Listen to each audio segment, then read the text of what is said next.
une loi 104 mise en place par le gouvernement du Québec qui a été déclarée inconstitutionnelle par la Cour suprême du Canada, disant qu'il y a là une atteinte aux droits et libertés, à la charte. Donc, refaites vos devoirs, revenez le 22 octobre, quelque gouvernement que ce soit, et agissez autrement. On en arrive aujourd'hui, 1 an après, avec le bâillon pour passer une loi de façon expéditive. Et là, sur la forme, on s'insurge, mais on a-tu réglé de quoi dans cette loi 103? Écoutez, pour bien comprendre le débat sur la loi 103, il faut revenir, vous l'avez mentionné, à la loi 104 et même à la situation juridique avant l'adoption de la loi 104.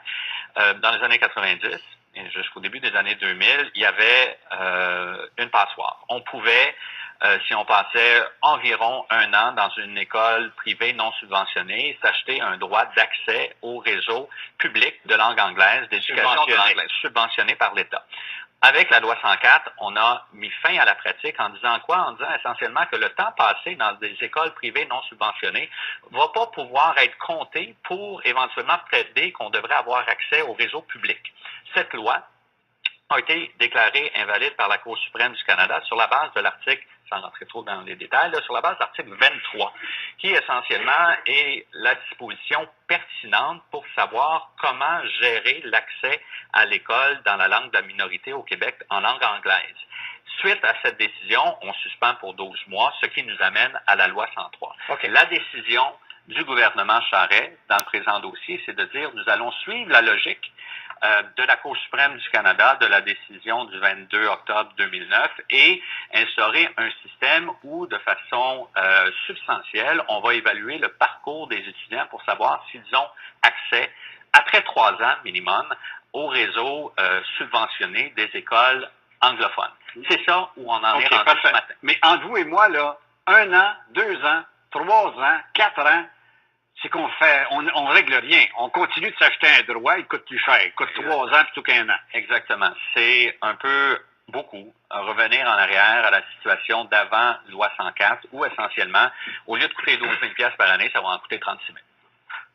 Mais on n'a pas encore réglé la question linguistique au Québec. Non, parce que présentement aussi, dans le présent débat, on fait un gros plan sur la présence de libertés et de droits fondamentaux qu'on devrait respecter.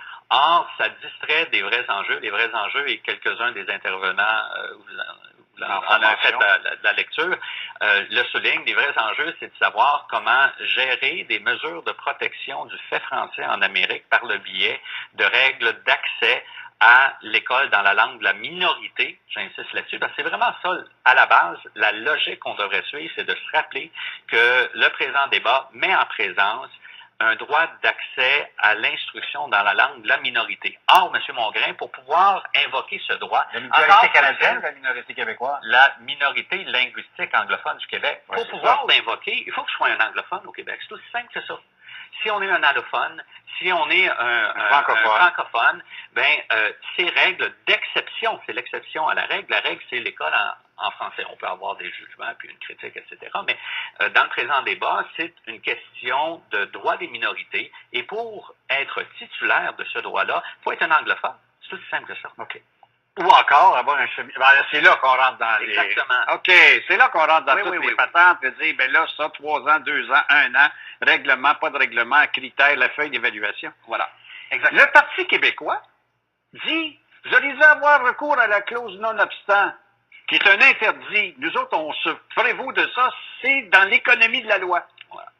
La fameuse clause dérogatoire. On l'entend sur toutes les tribunes, dans à peu près toutes les interventions de la ministre Saint-Pierre depuis quelques mois maintenant. Que le PQ brime les droits en faisant ça. Et que nous, au Parti libéral, on a à cœur la protection des droits et libertés fondamentales et on ne portera pas l'odieux d'invoquer la clause dérogatoire. Or, ça, M. Mongrain, pour le dire simplement, là, c'est un faux débat. Parce que pour être en présence d'une situation où on devrait l'invoquer, la clause dérogatoire, encore faut-il être en mesure d'identifier un droit qui serait violé par la loi 103. Autrement dit, avant de parler d'une façon d'excuser une violation d'un droit fondamental, on saute l'étape essentielle, soit celle de démontrer qu'il y a un droit qui serait violé par le projet de loi 103. Or, un droit à l'instruction dans la langue de son choix, ça n'existe pas. Ça n'existe pas au Canada, ça n'existe pas à ma connaissance, aucune autre démocratie libérale, ça n'existe pas non plus en droit international public. Or, on invoque quelque chose qui n'existe pas pour dire que nous, on ne portera pas l'odieux de la clause dérogatoire. C'est un faux débat, c'est une distraction. C'est un écran de fumée pour nous amener à parler de quelque chose qui n'est pas au cœur du présent débat. Alors, pourquoi on n'a pas été capable, dans l'année, c'est de la politique, là, mais comment on n'a pas été capable, dans l'année qui incombait au Parlement, de régler cette situation et qu'il faille en arriver à cette loi... le projet de loi 103 et le baillon. Rapidement, et le baillon, parce que ça fait un an, là. En un an, tu dois être capable de régler ça. Bon. Certains diraient qu'on a dormi au gaz. On savait que c'était 12 mois, puis 12 mois, c'est 12 mois. Quand la Cour donne un 12 mois pour faire ses devoirs et ajuster la situation législative, on sait que ça ne sera pas négociable en bout de ligne. C'est un délai qu'on dit en droit de rigueur. Or, c'est vraiment depuis 2-3 mois, à peine, avec à l'accéléré la commission parlementaire et maintenant on invoque la nécessité d'avoir recours au baillon pour un peu bousculer les choses. Or, qu'est-ce qui est très surprenant, c'est que c'est pas une loi en matière fiscale, c'est pas une loi en matière d'assurance automobile, c'est une loi qui touche quelque chose qui relève de l'essence de notre société québécoise, soit l'aspect linguistique. On veut pas faire ça à la va-vite. Or, dans le présent contexte, c'est qu'est-ce qui va arriver. Parfait.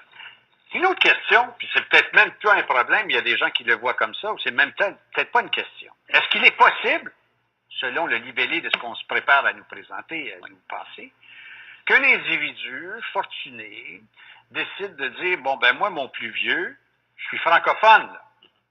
Je l'envoie à l'école privée, non subventionnée anglaise. 3 ans.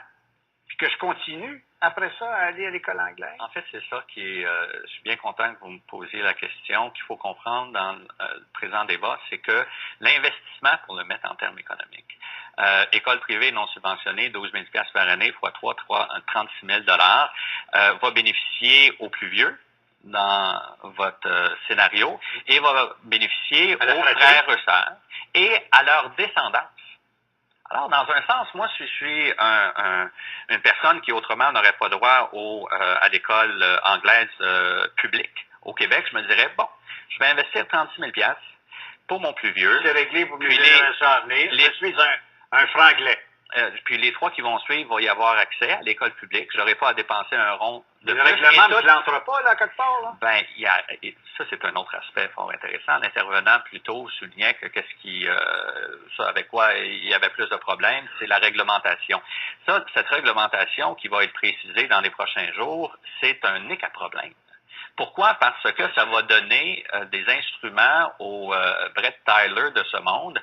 En fait, c'est probablement lui qui jubile le plus ce matin, là, parce qu'il voit de la business arriver à son cabinet d'avocat. Il y a de l'espace là. Et ça va monter à la Cour d'appel, à la Cour suprême, parce que c'est du cas par cas.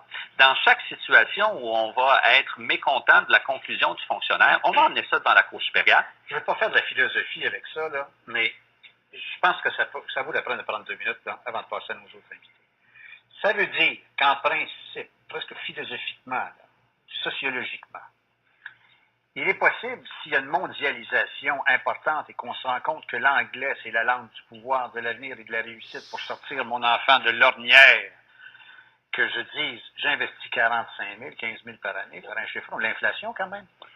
J'envoie mon fils, le plus vieux, à l'école anglaise. Il a le droit, lui et les siens, parce qu'on s'arrangera avec les règlements, éventuellement, parce qu'ils seront contestés. Il l'a bien dit, Goldblum, c'est une étape que je m'ouvre, moi, parce que fortuné à la possibilité d'avoir un marché mondial, mais que le fait français de quelqu'un qui n'est pas en moyen, que je souffre d'un isolationnisme éventuel.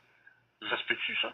J'aurais-tu, moi, là, je suis dans la fiction? Non. C'est pas si éloigné du cœur du présent débat, parce que quand on parle de s'acheter un droit, foncièrement, c'est quelque chose qui, généralement, dans les démocraties libérales, et on le croirait au Québec, qu'on a de la misère à accepter. Or, en bout de ligne, vous venez de le résumer très bien, c'est quelque chose qui vraiment devrait, à mon sens, choquer davantage le sens de la justice du monsieur, madame, tout le monde au Québec. C'est ça. Oui, il y a une équité politique qui devrait exister. Oui, et la présente situation est une inéquité qu'on devrait déplorer davantage. Merci beaucoup, Monsieur le professeur. C'est intéressant. Bonne vulgarisation de la situation. Stéphane Beaulac, qui est professeur de la faculté du droit à l'Université de Montréal. Raymond Legault.